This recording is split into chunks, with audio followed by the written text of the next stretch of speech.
Oi, gente, eu sou Patrícia De Luna, eu tô aqui para falar um pouco sobre Saga de Bravos e responder as perguntas do Conversas de Alcova. A primeira pergunta, eu vou fazer as perguntas, apesar de que quem vê no blog, elas vão estar aí embaixo na tela. A primeira pergunta é se ter estudado escrita criativa e teatro fora do Brasil influenciou meu estilo literário. Não. Eu fiz cursos pequenos, não foi uma pós ou um mestrado, e isso me influenciou em termos de técnicas, que toda técnica é uma ferramenta muito boa para lapidar um talento, uma aptidão. Gostaria até de estudar mais. A segunda pergunta é que se o personagem de The Hunt foi influenciado pelo mesmo personagem de outros autores, como Humberto Eco, Machado, Castro Alves. Não, de forma alguma, assim, por dois motivos. Primeiro, que eu só descobri que o Castro Alves e o Machado tinham escrito sobre o Judeu Errante, só tive esses textos depois que eu já tinha acabado de escrever Saga de Bravos. Eu gravei um programa de web que a Nádia Bambirra, diretora da Record, era a diretora, e ela me mostrou esse curta que ela fez, muito bacana. Inclusive o Rodrigo Santoro narra. Quem quiser assistir, tá na página do YouTube Nádia Bambirra, né? Então eu não tive acesso a esses textos. O Humberto Eco é um autor que eu adoro, inclusive Seis Passeios pelo Bosque da Ficção é um livro meu de cabeceira, um livro de técnicas de escrita. Mas eu não tinha lido O Pêndulo, e aí quando as pessoas me falaram que o Pêndulo falava do Judeu Errante, eu decidi que eu não ia mais ler até terminar o livro. E também, assim, é uma abordagem muito única, né? Porque é o Judeu Errante de Saga de Bravos, né? Um personagem ficcional. Eu fundi esse personagem com outro personagem da mitologia, que é da mitologia não, um personagem histórico que chama Simão Cirineu, que carregou a cruz de Cristo. Eu fundi ele com a figura mitológica Judeu Errante. Só que eu escrevi esse homem ao longo de 2000 anos de história, em busca do amor da vida dele. Então eu precisei criar para ele uma família, situar ele, desenvolver para ele um caráter, uma personalidade. Então ele é um personagem muito único, né? Não é um personagem inspirado em nenhum outro personagem, apesar de beber da mitologia. Pela sinopse do livro, notei que você trabalha a dicotomia entre assassinos e templários. Você não teve medo que isso parecesse ser uma teoria conspiratória, que fosse tomado como guerra Oriente-Ocidente, ou é uma declaração política? É uma ótima pergunta, não é uma declaração política, pelo contrário, a minha preocupação foi o tempo inteiro que isso não parecesse dicotomia Oriente-Ocidente, que isso não caísse em teorias da conspiração. Porque o livro vai trabalhar com personagens imortais e que têm uma função para a humanidade. Eles vão fundar os Templários, fundar os Assassins, eles vão ter uma função de poder ao longo do tempo, né? E cada um deles representa um arquétipo de como as pessoas se posicionam com poder com relação à humanidade. A gente tem milhares de anos aí de guerras religiosas. A gente ainda vive um cenário de guerras religiosas, mas isso hoje pode estar centrado no Oriente e Ocidente. Na Idade Média também teve, mas tem guerras do Ocidente para o Ocidente, do Oriente para o Oriente, que também são guerras religiosas. Então o tempo inteiro eu me preocupei que não fosse isso. Inclusive os dois personagens centrais são de Israel, né? E que são personagens que são antagonista e protagonista e são da mesma etnia, né? E os assassinos e templários, eles têm uma dicotomia natural, e isso tem muito a ver com a questão que eu estou falando aqui, de arquétipos que se posicionam de formas diferentes, né? Se você tivesse poder, qual arquétipo você seria? Como um sujeito do seu tempo, de que forma você se posiciona, né? Então, assim, os templários, eles têm, pelo menos no início, né, uma ideologia, né, pode ser até equivocada, mas eles tinham uma ideologia, né? Os assassins, eles eram liderados pelo Velho da Montanha, o Alamute, que até tinha uma filosofia religiosa, sim. O nome assassins vem do fato deles fumarem haxixe antes de ir para a batalha, e eles eram mercenários que apoiavam qualquer lado, já chegaram a apoiar os templários e apoiar qualquer um que financiasse a guerra, né? Eles eram um exército de guerreiros. Então, os arquétipos dos diversos personagens do livro estão se posicionando com relação ao poder que eles têm e a questão da humanidade, dos rumos da história, há 2000 anos, de acordo com a sua ideologia. E essa é a questão do livro.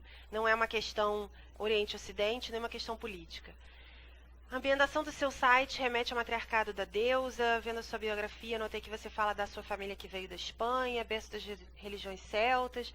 Vem daí uma linhagem mágica ou a magia está na sua vida só presente nos livros? A magia na minha vida está presente em tudo. Eu gosto de escrever sobre os momentos em que a história encontrou a fantasia, né, e o mágico e o mitológico, de fato. Então, eu acho que eu tenho um olhar que está sempre em busca do que não é visto com esses olhos, né, mas com outros olhos. Então, acho que a magia existe no nosso dia a dia. E eu queria escrever sobre essa magia do dia a dia. Então, com certeza, a magia não está só nos meus livros, mas eu também, é um assunto bem difícil de falar, assim, porque como diz o Ozzy Osbourne, e eu concordo, religião é super legal, mas é que nem ter um pau. É legal ter uma, não é legal enfiar nos outros sem consentimento, né? Então, acho que a gente tem que respeitar as diversidades religiosas. Eu gosto de todos os deuses e todas as religiões, apesar de que eu tenho a minha, né? E eu não tenho como diferenciar muito o fato de eu ser uma brasileira, escrevendo sobre a Europa, escrevendo sobre todo esse assunto onde o fantástico encontra o místico e o mitológico, sem falar um pouco da minha jornada, que é uma jornada de pesquisa sobre religiões, de encontro com diversos mestres, de diversas tradições, em diversos países, de vivências. Mas isso não quer dizer que eu estava em busca de uma religião. Acho que se tem uma coisa que me marca como pessoa é que, onde quer que eu vá, o que quer que eu faça, eu vou com Jesus e com Nossa Senhora. Eu tenho Jesus tatuado em aramaico. Existe uma linhagem de magia, sim, não na família da minha avó, materna, mas paterna, mas eu não... Uma coisa muito pessoal, não falo sobre isso. A minha família da minha avó materna, pelo contrário, uma família extremamente católica, tem até um Papa de Avignon, que é antepassado da minha avó. Quarta pergunta. Quinta, né? Lançar um livro é sem dúvida, além da concretização de um sonho, um grande desafio. O que você pode falar dos medos do caminho? Em algum momento antes do lançamento do livro você sentiu medo e como você conseguiu contorná-lo? Olha, essa é uma resposta longa, assim. Na verdade, eu sou muito Sherazade. Se eu fosse contar a história de como que eu virei escritora, como que eu decidi virar escritora, uma coisa que eu fazia desde criança e que eu não queria ser, eu podia escrever um livro, talvez de biografia, a história da minha vida inteira, né? Então eu tive muito receio, muito medo e muito não querer ser escritora. Muitas coisas colaboraram para que eu assumisse esse lugar. Acho que a minha própria jornada de vida. Entre elas, eu posso citar uma coisa que é interessante, porque me ajudou também a escrever essa personagem de Saga de Bravos, né? Eu tive uma terapeuta, a doutora Carla Ide, que trabalha com renascimento. Renascimento é uma técnica que envolve regressão, a possibilidade da alma viver após a morte, né? E a gente trabalhou muito essa questão da dificuldade de assumir esse lugar de escritora, especificamente disso que eu gosto de escrever. Então, assim, acho que uma grande influência foi esse processo. Outra grande influência foi a Cristina Oiticica na minha vida, o Paulo Coelho.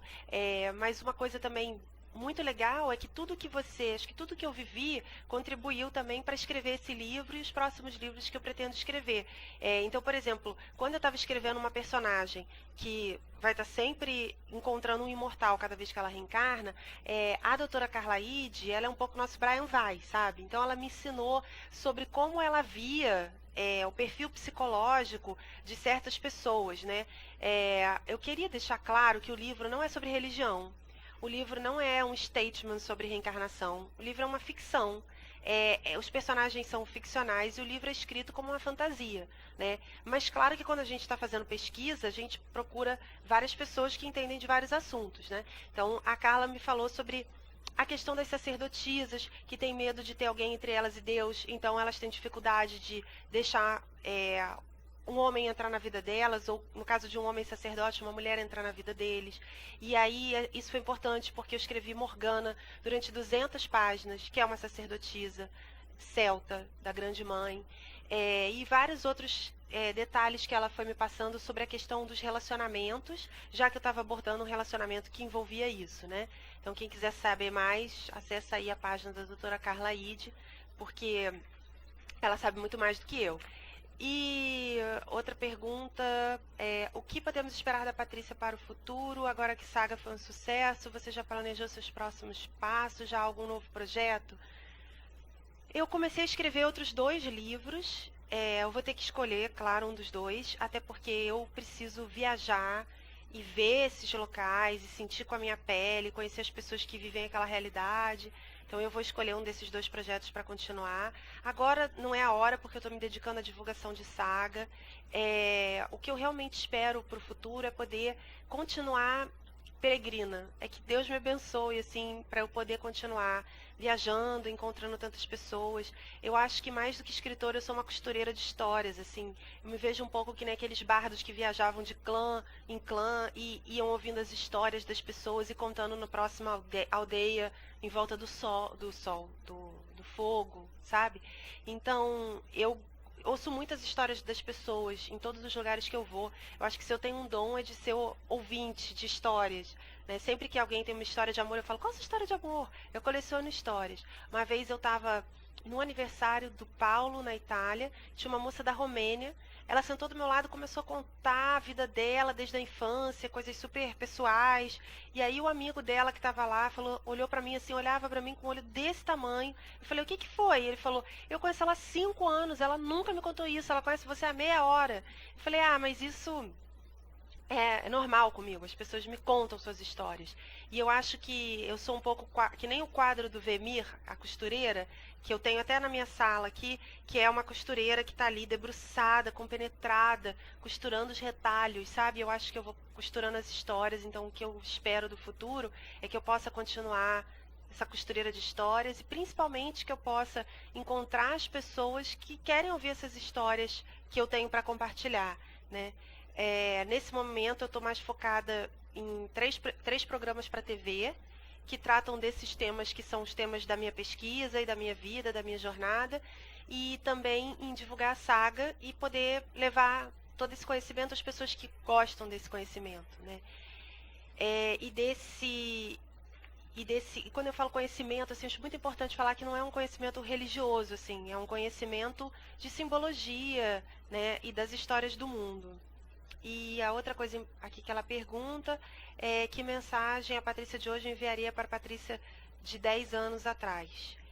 Eu diria coragem. Como diz Guimarães Rosa, o que a vida pede da gente é coragem, né? E diria também esperança. Acho que a gente tem que crer até quando não há esperança. Tem até uma passagem de Abraão na Bíblia que é super bonita, que diz assim: Abraão creu contra a esperança. Então eu diria coragem e esperança.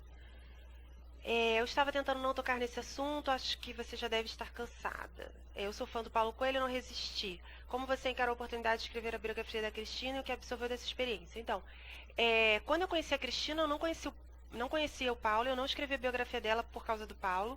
Eu tenho um livro que chama Léo no Mundo do Espelho. Esse livro está à venda online, na Saraiva, Submarino, porque ele já foi lançado há 10 anos atrás. É um infantil que a Cristina disse que ilustrou.